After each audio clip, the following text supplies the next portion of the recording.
If you're new to our podcast, this is the Guns Podcast, the Gun Podcast, guns.roh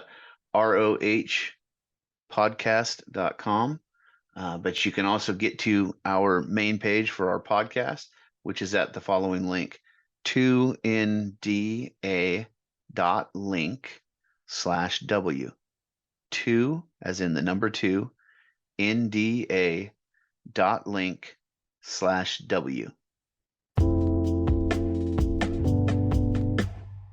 I'd like to bring you back here for episode number 2 of the Gun Podcast. Today we're going to talk turkey and some interesting aspects of turkey. There's going to be some gun stuff involved. There's going to be some cooking turkey stuff involved. So this one's for a broad audience. It's not just for the gun crowd.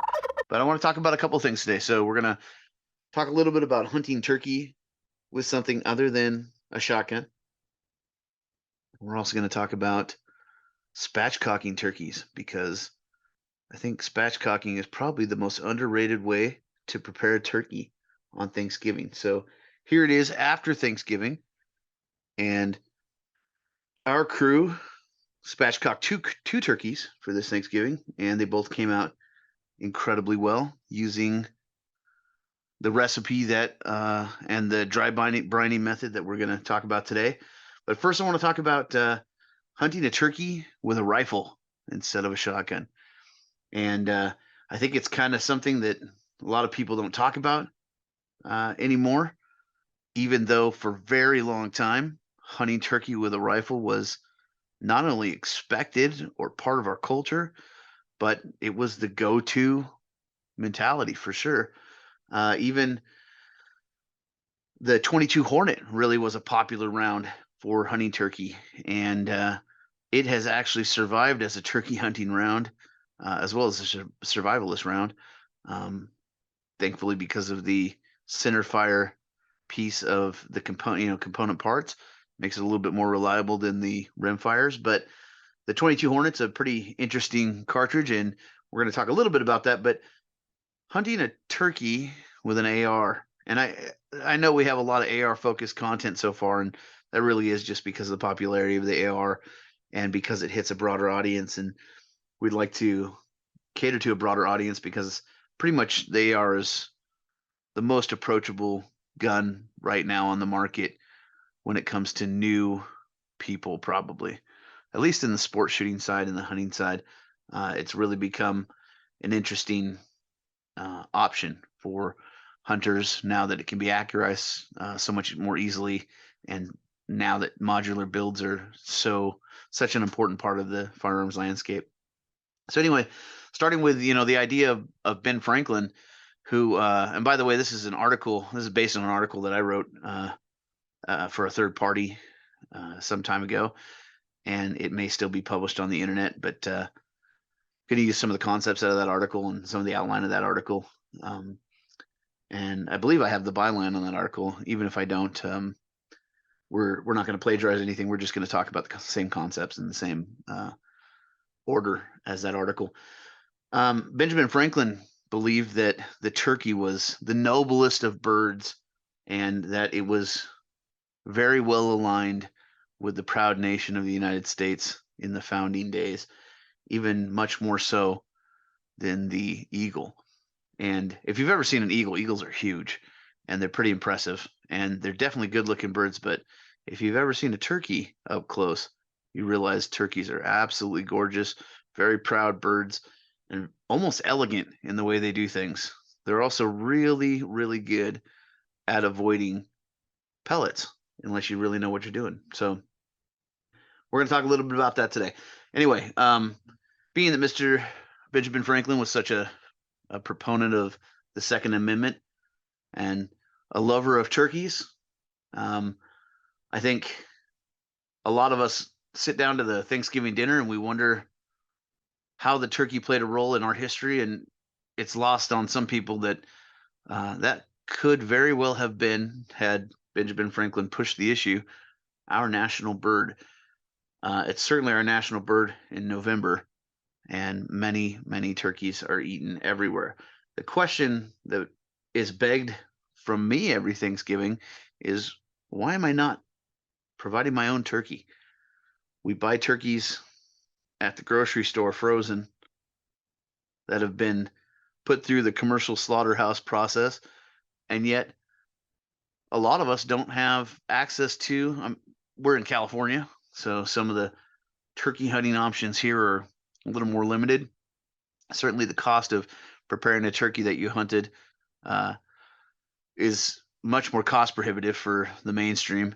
And certainly throughout the United States, even though there are a lot of places you can hunt turkey pretty easily, some even have large limits or no limits in certain circumstances. Some are have additional days like musket only or black powder only for turkey hunting and that sort of thing. And in a lot of states, you can still hunt with a rifle. So I want to talk about that a little bit today. So, being that the modern musket is the AR-15, and turkeys were hunted basically since the quote unquote pilgrims landed on Plymouth Rock, or however you want to talk about the start of the nation that we have now, at least from those that traveled over from Europe. That's an interesting part of the history of our culture, and guns have always played a part. But I think it's pretty prevalent to talk about how the AR-15 is representative of arms for these days. So, without getting too far into politics, I do want to talk about the actual reliability and feasibility of hunting a turkey with a rifle. I think a lot of people sometimes don't understand how often turkeys were hunted with. In fact, it might even be true that more turkeys have been killed with rifles than have been killed with shotguns. There were a huge amount of turkeys uh, in the 1800s.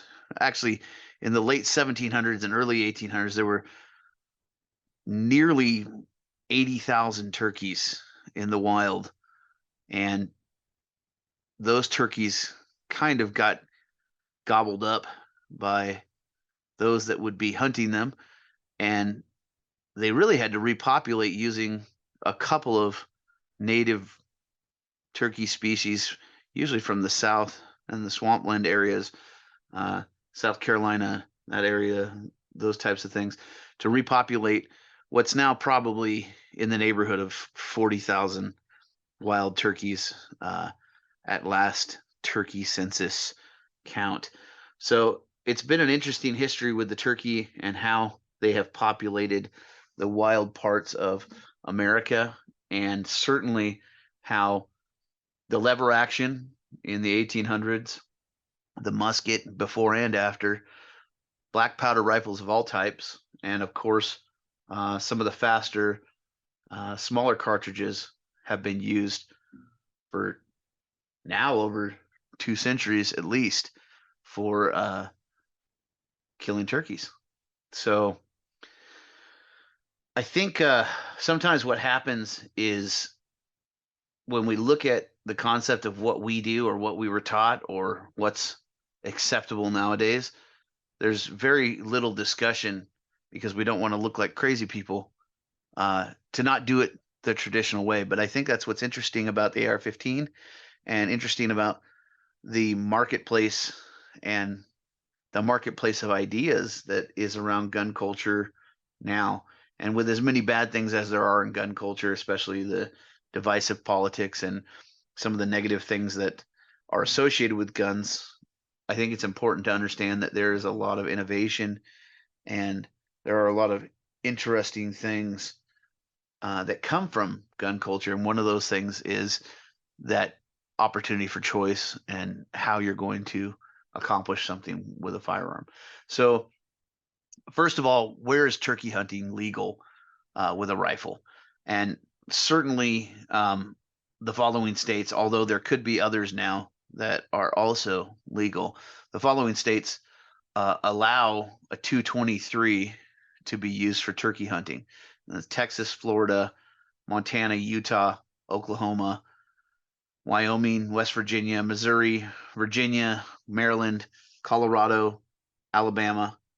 All of those states allow shooting turkeys with 223s. I think in Alabama there's a requirement for a mushrooming type of ammunition and no optics. You have to use iron sights, which is interesting, although they do allow AR handgun hunting. In California, you cannot turkey hunt with a rifle, but you can shoot a turkey with an air rifle. So I guess if you look at it from the perspective of gun laws in California, shooting a turkey with an air rifle, but not being able to shoot a turkey with a regular rifle makes about as much sense as all of California's other esoteric gun laws. Anyway, Arkansas is a surprise to me that they don't allow hunting with a centerfire rifle. They only allow bow, crossbow, and shotgun. And the shotgun needs to be 10 gauge and smaller. Not that everybody's using anything bigger than a 10 gauge, but they also don't allow shot that's any larger than number 2 shot for turkey hunting.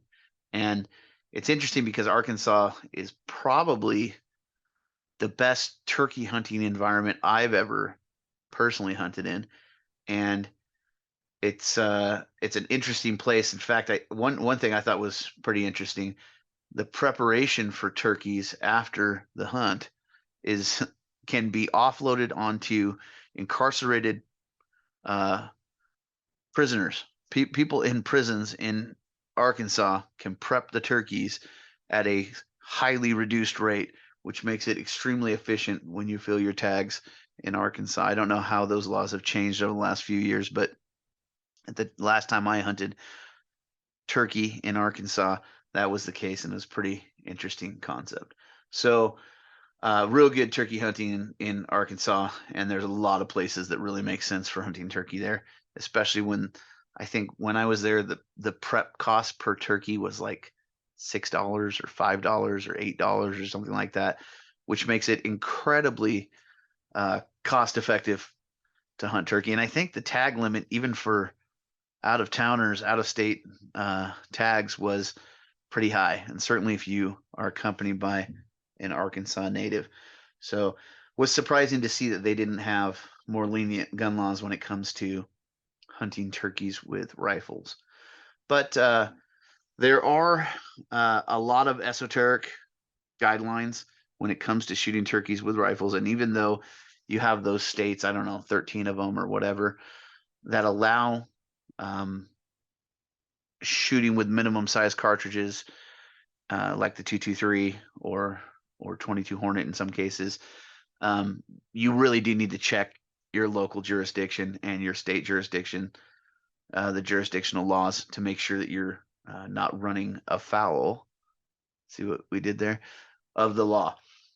Okay, so the obligatory disclaimer: check your local laws, check your state laws, make sure they haven't changed. You would be surprised how often the legalities and regulations on a per state basis are changed for hunting just in general. So make sure that you're looking each time season opens that you plan on doing some hunting or recreational work outdoors with a firearm, to make sure that you are in compliance with the state laws and the local laws. Okay, so as long as you meet the centerfire rifle requirement, the caliber generally doesn't matter. But because we're talking about the AR, from a general perspective, the 223 and the 5.56 is going to make sense. And the 22 Hornet, by the way, is still a pretty popular round for hunting turkeys.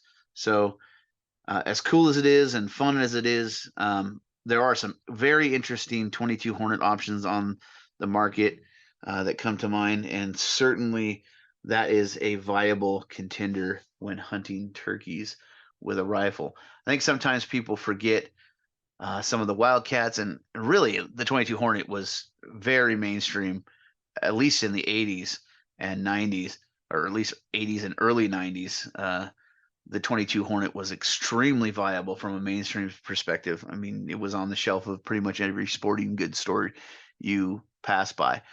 When the AR kind of hit its stride, or started to hit its stride in the late 90s, that was all but replaced with the 223 and the 5.56, and others like the 300 Whisper at the time, 300 Blackout now. But yeah, these are important, interesting cartridges that you can use for turkey hunting, especially since most turkey hunting is not done at extreme ranges and you're shooting at a small target, oftentimes a bobbing head, and you're shooting at mature, experienced birds that have probably, many of them, been hunted or hunted at previously. So these guys are pretty smart. And really, it comes down to kind of like the minute of angle concept. Even when talking about shotgun shooting, where an extreme distance would be like 50 yards, you would still be looking for something that patterned under 2 inches to make sure that you're putting enough shot on target to take down that Tom, or Jake. It depends on the different areas you might be hunting and what the rules are. But generally, a Tom is going to be puffing up. It's going to be bobbing its head. It's going to be prancing around. And, best time to shoot those turkeys are opening day and last day, when all the hens are kind of, more dormant. So you have a lot of opportunity to get some of the real large, beautiful turkeys. So anyway, here's the thing about shooting a turkey with a rifle. You don't generally want to shoot a turkey in the body because you want to eat the turkey. And turkeys are pretty tough. I mean, anything getting hit at, 3,500 feet per second, regardless of the caliber, is probably not going to enjoy getting hit in the body, and it's probably going to make multiple penetration and exit holes, at least one penetration and exit hole. But generally, you're aiming for a 1 inch, 1.5 inch, 2 inch target at the head and spine. And turkey necks are incredibly long. I don't think people realize. I mean, they see the turkey head, right? But I don't think they realize how large and long the neck is. It's almost like a giraffe. It's almost comically long when you strip the feathers from a turkey and see how long their necks are. And really, you're looking to break the spine or hit the head, essentially.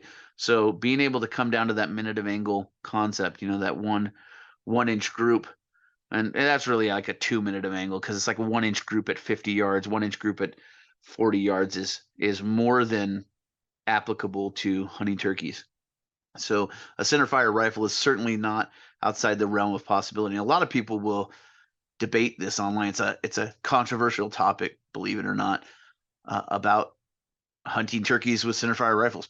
The traditionalists hunted turkeys with rifles, and yet the traditionalist hunters wouldn't generally hear of such a thing. Anybody that's grown up since the 60s probably has never had the concept of shooting a turkey on a hunting trip with something other than a 10 gauge or a 12 gauge shotgun. And that's really not aligned with history. There's just so many birds that have been taken with rifles. But nevertheless, as controversial as it is, I think it's an interesting concept. And generally speaking, no matter what you're using to dispatch your turkey with, you don't want to be aiming for the body, because you want to be presenting the body at dinner time. So you're looking for a single shot headshot, something that will snap the spine with the impact. And that is the obvious best practice. So some pointers and something that you might want to keep as a practical best practice. Toms like to bob their heads. They don't stay in one place for long. They're very proud, and they're not particularly dumb. And I think when you're using decoys, if they get too close within range, calls or no calls, Toms are smart enough and mature enough and experienced enough. After all, they've made it through many seasons or several seasons at least. That they just don't have an interest in hanging around when they think they might be uh, cornered. So another thing, you really don't want to go too hardcore on your caliber choices. A 223 is a really respectable round to be shooting at a turkey with. A 22 Hornet's another one. Any of those smaller caliber fast rounds that are exceptionally accurate are going to be really good choices. I mean, putting a 308 on a turkey headshot is just ridiculous, probably. Nevertheless, you could do that. And you could do that with an AR. You could do it with a 6.5 Creedmoor or something like that as well. But you're shooting at 40 yards. You're shooting at 30 yards max. And even if you want to keep it more sporting and shoot at longer distances, you're not shooting at 100 yards because that's just not how the terrain goes when shooting turkeys in the wild. So really, with a sub 50-yard range, you're probably looking at being able to hit a 1-inch mark or a 2-inch mark at 30 yards with a rifle. And most rifles nowadays are probably equipped with an optic or something to help with the sighting. But iron sights would be certainly okay for somebody who understands how to shoot at that distance. And I think turkeys, while they're proud, they're not particularly, like I said, not particularly dumb. They are, I wouldn't say skittish, but they will take flight if they feel in danger. So you don't really want to play chicken with a turkey. You're not trying to outlast them. You're really trying to get a shot on target and take your chosen bird. And in all honesty, if you know what you're doing and you have a stable perch, you might be able to get two birds within the time with a semi-automatic AR type rifle. You might be able to get two birds in the time it would take uh, to get just one bird with a shotgun, because you could probably put a shot on target if you have a stable enough situation. And before all the flapping starts, uh, you could probably place another shot before you have flight from the excess turkeys that are in the area. Yeah, so any kind of body shot's going to be probably unacceptable, especially at high velocities. Anything that's moving at above 2,500 feet per second, anything moving above 1,500 feet per second is probably going to destroy the entire body cavity of any turkey under 20 pounds. So body shots, again, not an interesting concept.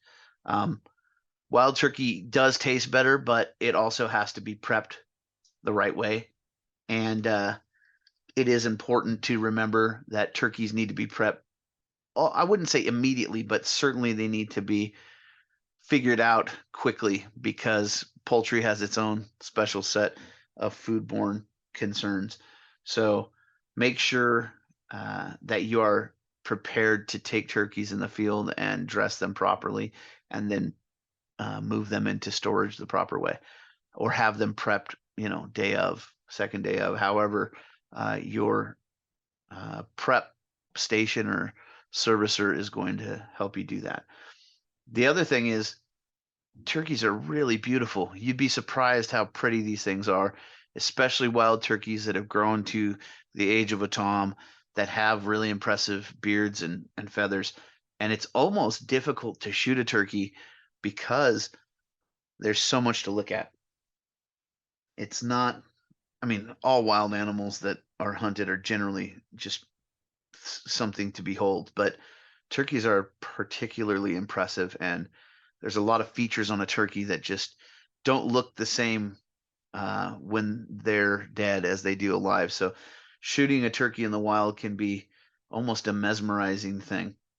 Anyway, turkeys don't tolerate your presence for very long. Make sure you get your shot on target, and remember to check your jurisdictional regulations, because decoys sometimes aren't allowed. Certain supplemental feeding concepts aren't allowed. You have to be really careful not to, again, run afoul of the law. So When you're shooting something with a tiny head and you're looking for a headshot and you have a bird that doesn't really want to be shot, and you have an experienced bird that's probably been around the block and at least heard gunfire at some point in their lives or been shot at multiple times. And you'd be surprised how often turkeys get missed, even with shotguns at 20 yards.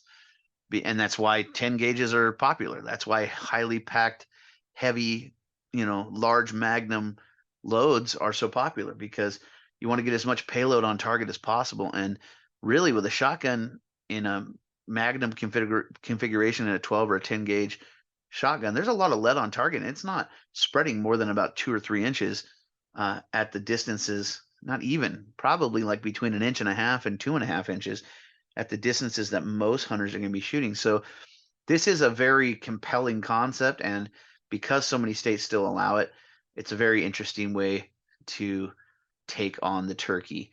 But yeah, I think it's important to talk about. I think it's interesting to see what your state might do for turkey hunting. And given the holiday has just passed, and having prepped store-bought turkeys and wondered why I haven't sourced my own in so long, I thought it might be interesting to those that are listening to this podcast.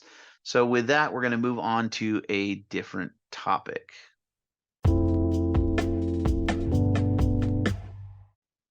One of today's sponsors is a company that we work with on a regular basis. It's in the prepper survival category, and it's generally a content site on the internet that is getting better and better every day, and has ton of resources for those who are interested in that genre of content.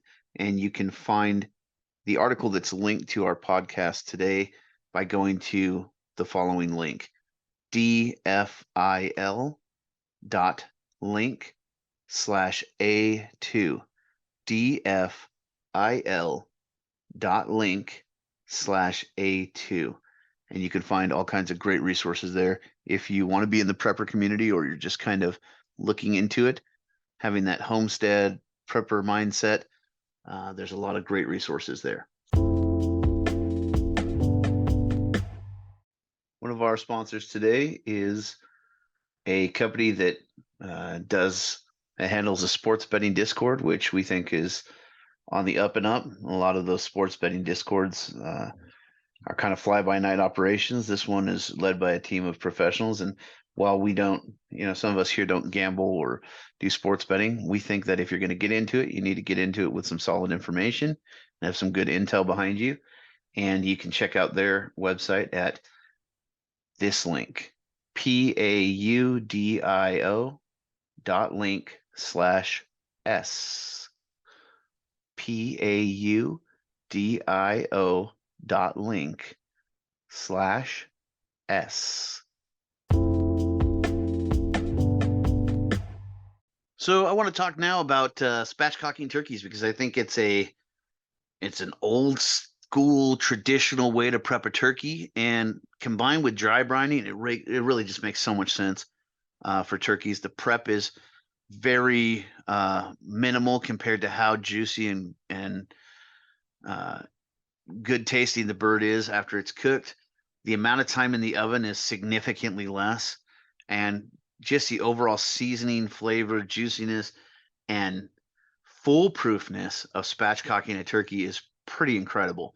I don't think a lot of people outside of those that are professionally trained chefs or old school historians, or people who have been taught how to spatchcock specifically for poultry, understand how much easier it is. There are some prep things we're going to talk about, but how much easier it is to just get the control over the flavoring, the seasoning, the juiciness, and the cooking time for a turkey. And some turkeys, if you have a large turkey, say like a 24-pound turkey or something like that, it's multiple hours in the oven, and it's going to be much drier. It's going to have meat that doesn't taste as good, and there's a lot of excess energy and waste going into cooking a turkey. So what I like to talk about first is what the benefits are to spatchcocking a turkey. And, generally the biggest one is the control over the consistency of the preparation. Essentially, it's almost foolproof. It's very hard to screw up spatchcocking a turkey if you listen to some basic concepts. Number two is it takes about 45 minutes to an hour to cook a turkey at most. And in some areas, it might be as little as 38 minutes, 36 minutes. Generally, it's about 45 to 55 minutes to spatchcock a turkey, to cook a spatchcocked turkey. In conjunction with dry brining, which essentially is just packing it, packing the outside of the turkey with salt. It's relatively cheap. There's not a ton of herbs and spices you need to get going there to have a well-seasoned, tasty bird, although you can prep with other spices and other preparations towards the end. But dry brining is incredibly important. We're going to talk a little bit about that later as well. But it's really easy to control. The timeline is so much shorter. The dry brining helps to season everything almost perfectly. It's really hard to mess it up. And you get probably the most moist turkey you've ever had. It's tender, flavorful. You can have crispy skin and still have juicy meat underneath. And it really is just so easy for anyone to do it once you've done it once or twice. The first time's a little bit more daunting because you have a few more steps and a little bit more timeline, not necessarily time and prep, but timeline. But as well, it takes less fuel to heat. It's easier to season. It's simpler from a prepping perspective, as far as like getting the food ready. There's less waste. You actually get some of the benefits, in the idea of spatchcocking is that you're cutting out the backbone of the turkey, and you'll have that backbone to make stock and gravy and other things with it.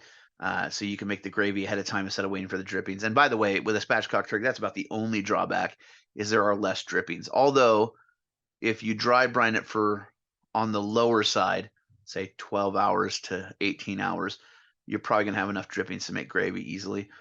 If you dry brine it on the longer side, it's going to have less drippings, and those drippings are going to be much saltier, even though you rinse off all of the salt before you put the turkey in the oven.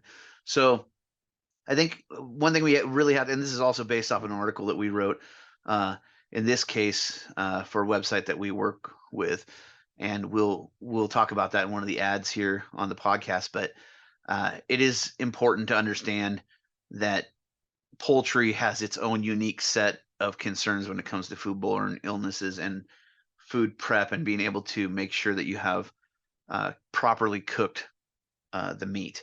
So we recommend that you still take the internal temperature at the thickest part, say in the middle of the thigh or at the bottom of the or in the middle of the turkey breast, to make sure that the internal temperature is where it needs to be. But generally speaking, there's a lot of ways to kind of tell how a spatchcock turkey is ready. And if you've ever cooked ribs and seen, pork ribs or something, and seen the meat pull towards the center of the rib rack and the edge of the bone starts to stick out, and you've rendered away a lot of that fat towards the edges, the same thing will happen with a spatchcock turkey. So you'll see where the neck goes, at the butt, at the leg joint that's been cut and prepped from the butcher, from the bag, that those bones will end up showing a little bit. The cartilage will end up showing on the breastplate, and you'll see the wing tips kind of like melt away, where you see actual bone showing through some of the skin, because all the fat has rendered throughout the bird. And because of the way you're placing the bird, the fat goes into the bird and flavors it further. But generally speaking, you might see a little bit of burning, not burning like black burning, but like brown, dark brown on the top of the bird at the peaks of where the bird is laid out. And we're going to talk about how to do all this. I just want to give some concepts up front about how you can tell when the bird is most likely done. And really, at the temperatures we're going to give you and at the preparation we're going to give you, this is right around between 38 minutes and 50 minutes. I mean, it's a very tight window, 45 minutes, 50 minutes.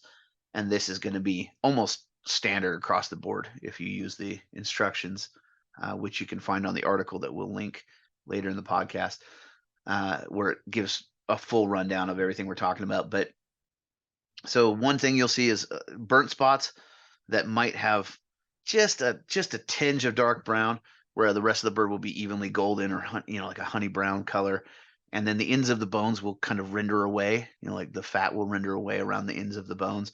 So you'll see some shrinkage, which, by the way, that's a big thing here. There is some definite shrinkage. And I can't remember, is it a Seinfeld episode or something where I think George Costanza comes out of the pool and he talks about a shrinkage. Well, you're going to have some of that as well with turkeys that are spatchcocked. So be aware of the shrinkage, and it's shrinkage in a good way. So you'll see some of that pulling away from the edge of the bones, and you'll see some of that fat rendered down so that you have shrinkage and compaction into the center of the bird. The juices of the bird will also run clear, and you'll be able to see that on the bottom, most of the time on the bottom of the sheet tray or pan that you're using to cook it on. And you won't see red or pink coming out if you were to poke it with a fork or a knife. Although it's almost so foolproof, it's hard to mess this up. We do recommend using a temperature just in case, especially if you've never cooked a turkey before or you're new to cooking poultry in general. But yeah, you might see a little bit of hints of browning or burning, but they should be, smaller than $0.50, probably the quarter sized at most.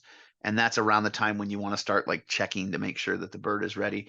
You'll see skin that's separated from the meat of the bird and significantly crispy, but it'll be very even, except in some of the high spots on the bird where you'll see a little bit of browning, that sort of thing. So generally, you can do the same concept for a chicken as you can for a turkey. We just happen to be talking turkey today because the close proximity in timeline to Thanksgiving. But generally speaking, when you're cooking a chicken, you would cook it at 425 for about 35 to 40 minutes when you spatchcock it. And when you cook a spatchcock turkey, all prepped on a sheet tray, you're going to cook at 450 for the first 45 minutes, and then you'll move down the temperature later to about 375 for up to another 20 minutes or so. But generally speaking, it's almost always done at 450 for 45 minutes, 50 minutes.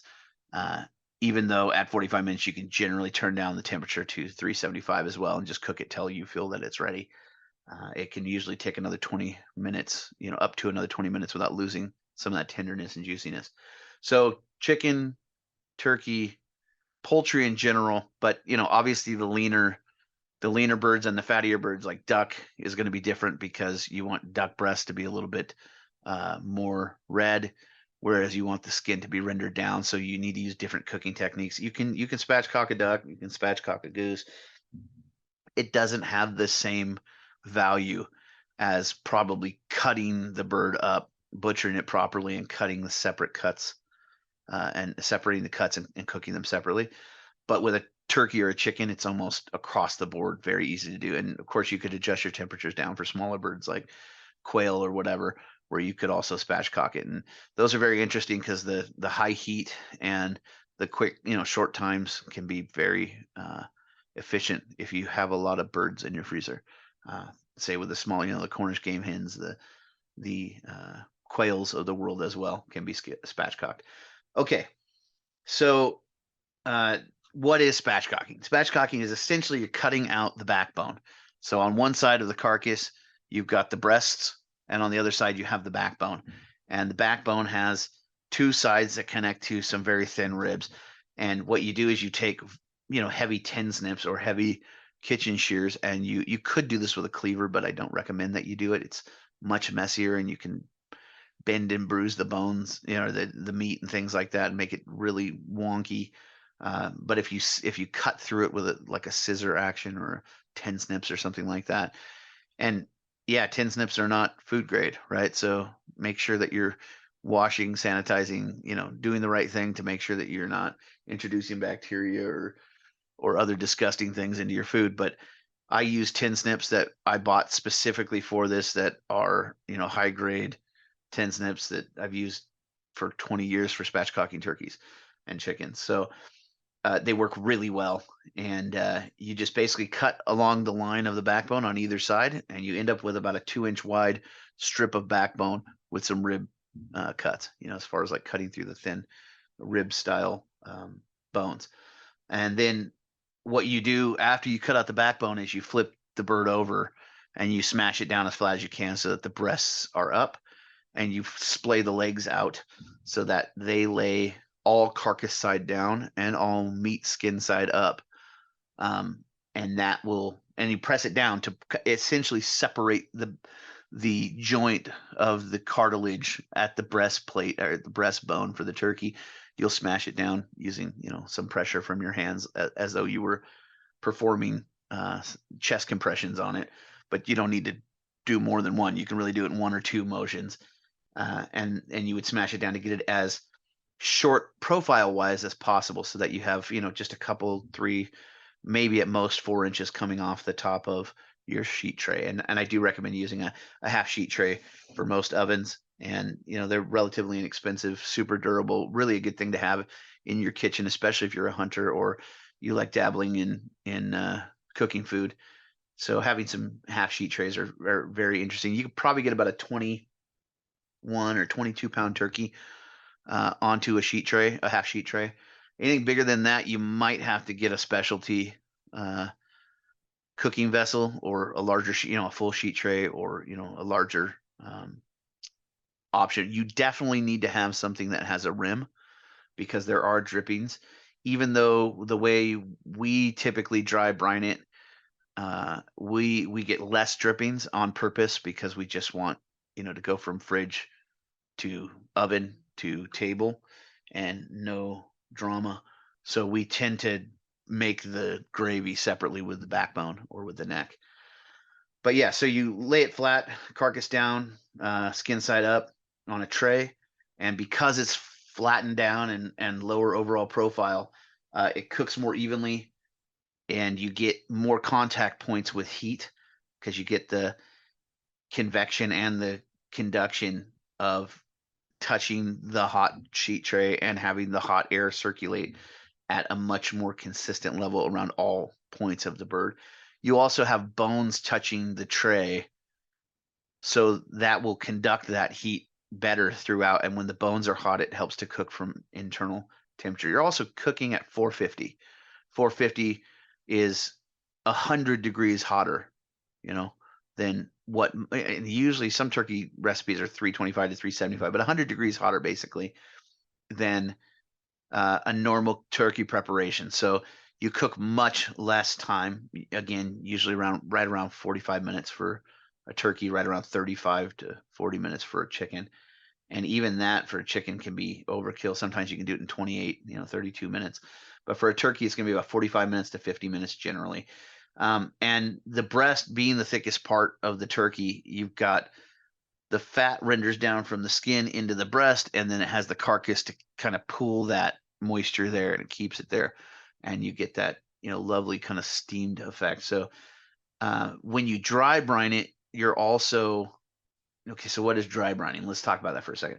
Dry brining is essentially encasing it in salt to some extent. I mean, you could literally encase it in salt. I mean, sometimes there are fish preparations and things like that where they'll take an entire cooking vessel, pack it in salt, pack a fish in there, pack the other, put some, moisture inside the cavity of the fish, lemons or something like that, and then pack the other side down and then flatten down the salt so that it's basically a hard pack of salt, and then they'll chip it away with a hammer or a chisel to get into the fish later to eat it. And the resulting benefit is that it gets steamed while having the salt flavoring kind of penetrate all aspects, all areas that touch the skin.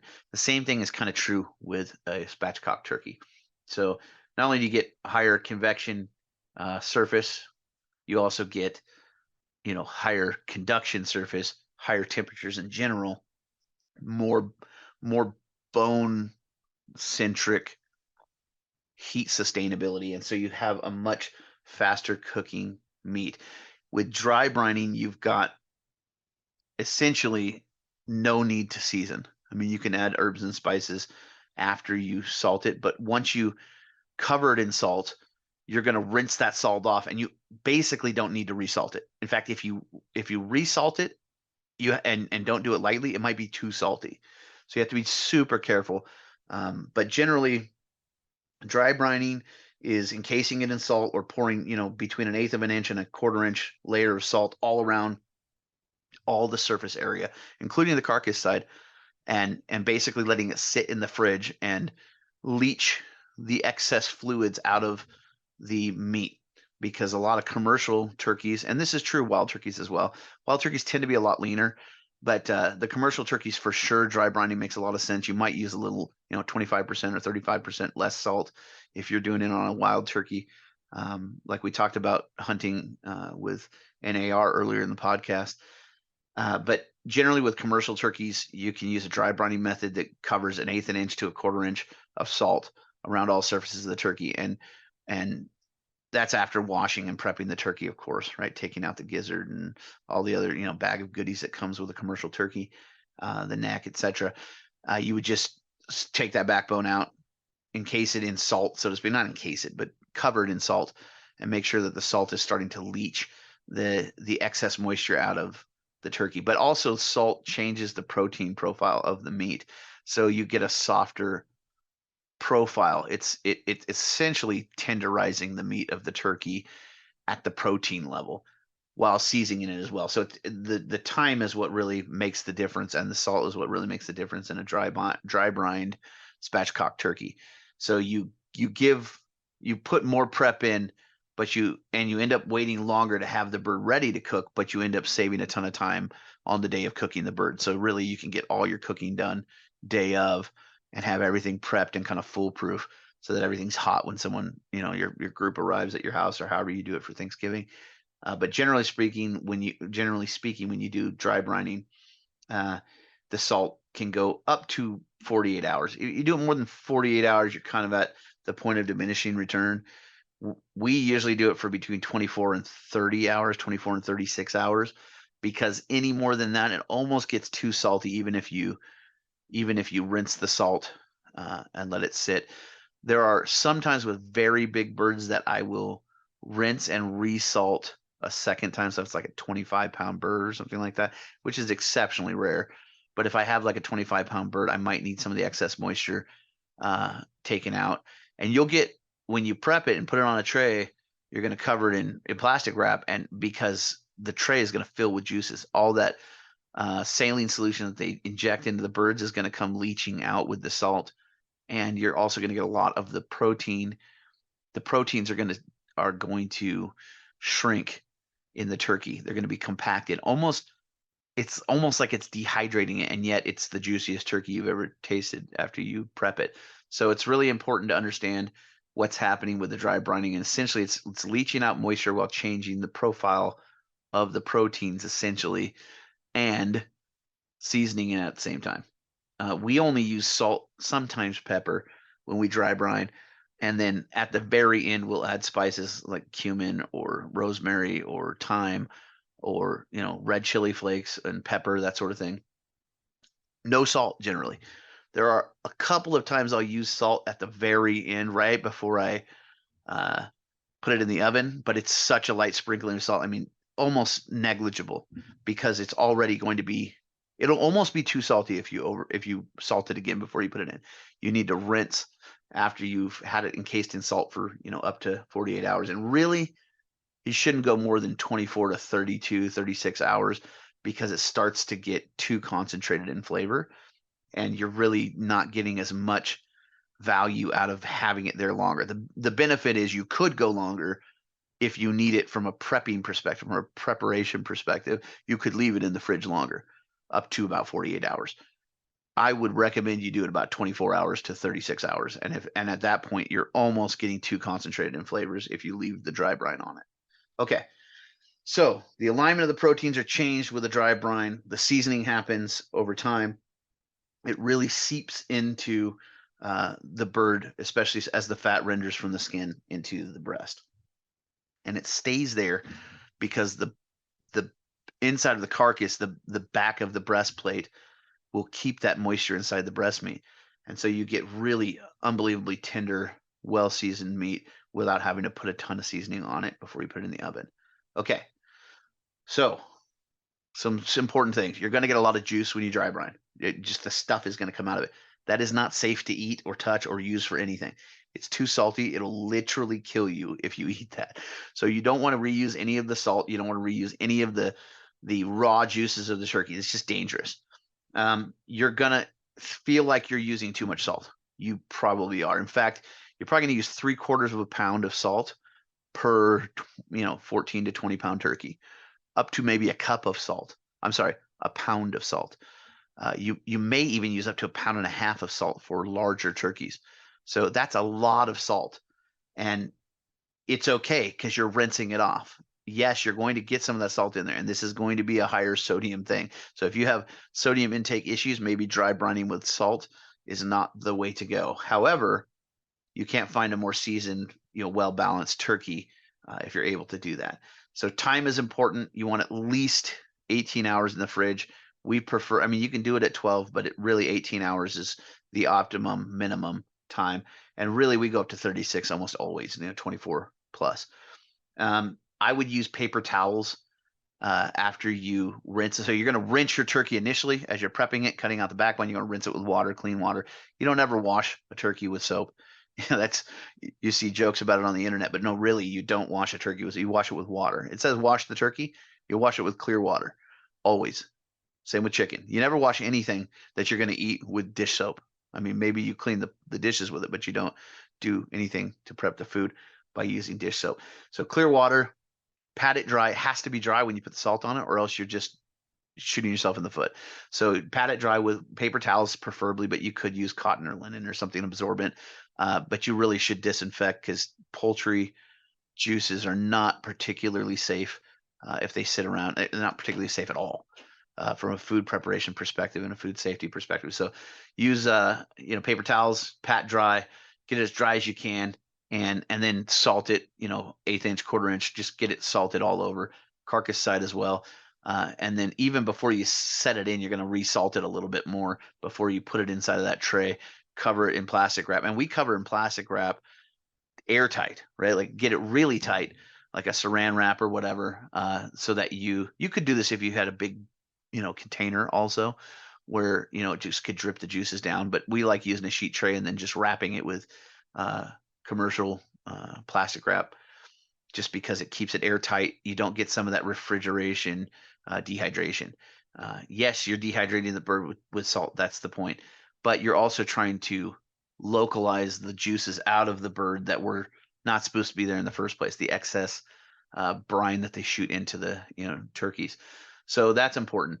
And then there's some steps, right? So first you're going to wash it. You're going to cut that backbone out, right? Step 2 is basically cutting the backbone out, and I use 10 snips, but you could use kitchen shears if you've got enough strength in your hands. You could reserve the backbone for making soup stock or gravy. Then you're going to dry the turkey as well as you can. Step 3, basically pat it down, and you're not going to use iodized salt. That's an important thing here. In fact, we should have said this earlier, but you're going to use kosher salt if you can. The grain size just makes sense, right? Because you can see it, and iodized salt would be 10 times saltier, 5 times saltier than a sea salt or a kosher salt. Kosher salt significantly less expensive than sea salt, and iodized salt just will not work. So do not use iodized salt. You'll absolutely ruin the turkey if you use iodized salt for this. It has to be larger grain salts, and kosher grain salt or sea salt will work. Sea salt will get pretty expensive probably. So use kosher grain salt, and it's gonna I think you can get $4 or $5, maybe $10 for a 3-pound box of 4-pound box of salt with kosher style. So anyway, then you're gonna massage it lightly to kind of sort of separate the skin a little bit from the meat, but you're not trying to get crazy. It's just a general massage to get it packed on top of the meat and the skin, so that it can season it and stay there and pull the moisture out. Then you're going to smash the bird flat with the carcass side down and the skin side up, and you're going to cover it in airtight covering. We prefer plastic wrap, but you could use aluminum foil if you did it right. Just try and keep as much fridge air out of there so that it can localize the moisture and keep from drying out uh, too much. Then you're going to refrigerate it overnight. You cannot do this on the counter. I mean, you can do it on the counter until you put it in the fridge, but you have to do this in the fridge. It has to stay cold. Otherwise, you're going to have a bacterial mess. It's going to get everybody sick. So you need to refrigerate it overnight. You can go up for 2 nights, basically, 48 hours. After about 32, 36 hours, you're not going to get as much value out of the salt, right? So at that point, it's time to start cooking. Essentially, you're going to take out the bird. You're going to wash it completely, rub it down, right? Like you want to get every bit of salt off of it, and you don't want any of that salt or moisture. Then you're going to re-pat it dry, right? And see, so it's interesting because at this point, the bird's almost going to feel tough, tacky, dehydrated, hard to move, like stretchy almost, right? It's going to be like, oh, this is gross because it's almost going to feel too dehydrated, right? And you're probably going to see about a 10% or 15% shrinkage on the bird. So be aware that that's the case. It is weird. It's almost going to have a purplish tinge to the meat coming through the skin as well, because the thinness of the skin is significant. It thins out a lot because some of the juices that would be filling up, the collagen and other things that come in the fat, those are going to be pulled out by the salt. So it's going to thin the skin, but also you're pulling out the moisture in the meat, and that's going to darken it slightly. You're dehydrating the meat to some extent, at least from the commercial brines. So you're going to see a more purplish, dark, almost red color instead of the pinkish flesh you'd see on a fresh raw turkey.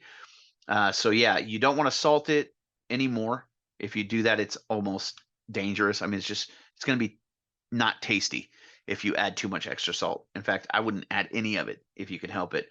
And then once it's dry, you can add herbs. I wouldn't sauce it at this point. It's going to cook at 450 degrees for 45 minutes. It's going to burn any kind of sauce. Anything that has sugar in it or any kind of, deep herb flavoring, it's going to just not taste good.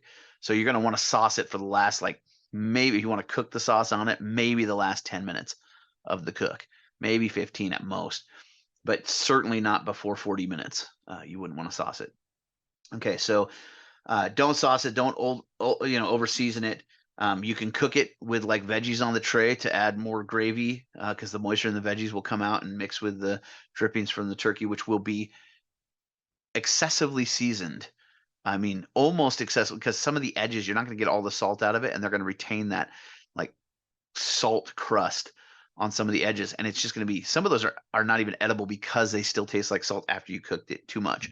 So just be aware of that. And the skin is going to be exceptionally seasoned. I mean, almost to the point where you don't want to eat it on the edges because it's just going to be so salty, even, after cooking. So you could use, carrots, potatoes, mushrooms, onions, anything really. We sometimes will put lemons underneath the carcass, or tangerines. Tangerines are particularly nice with a turkey.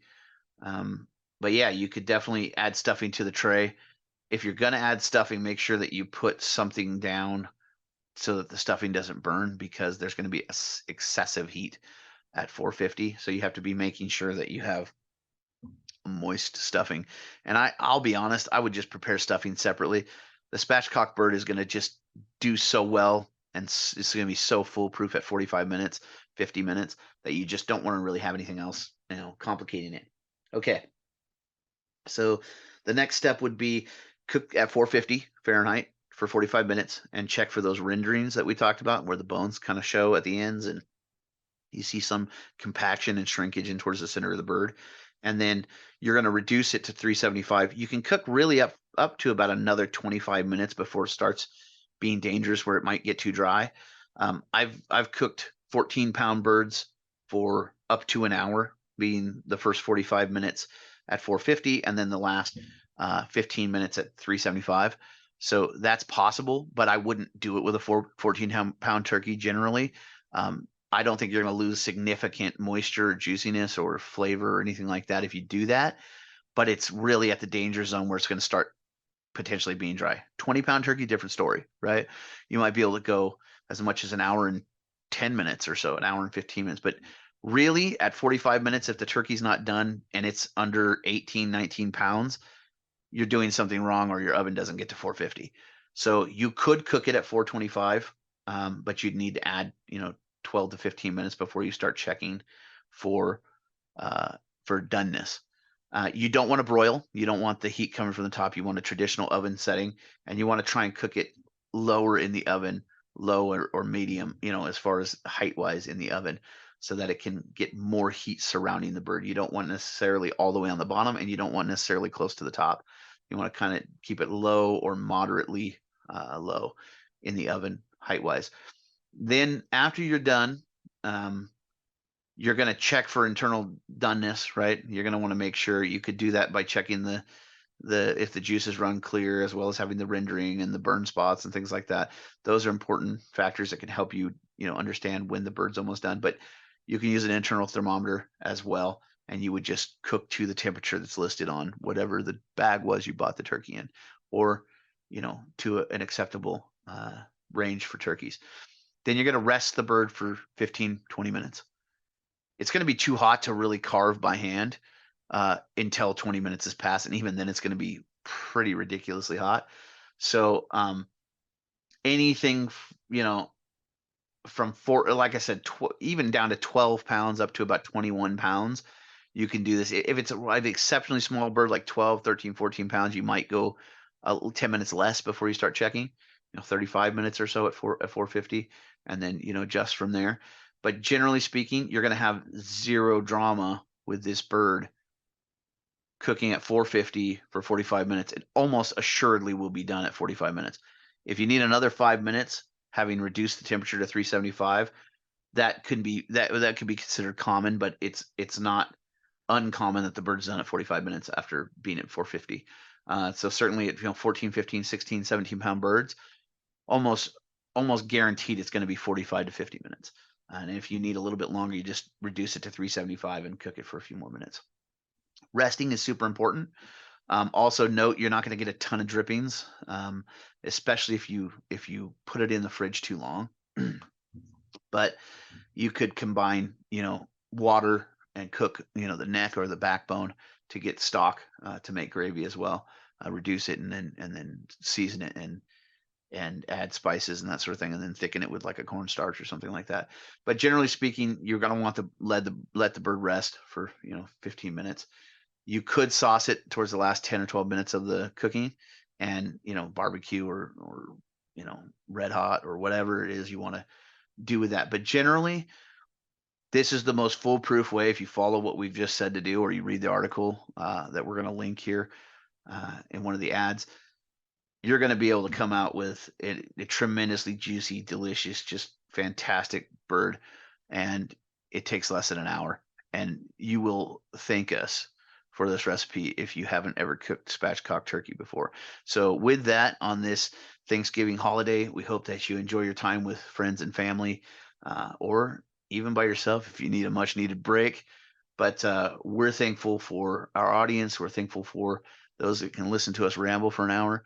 And we're thankful for the history that comes along with the turkey in the United States. And we think that it's a prestigious and regal and interesting bird. And we hope that more of you are sourcing them in the wild and have the opportunity to really check out the opportunities you have hunting with a centerfire rifle on turkeys.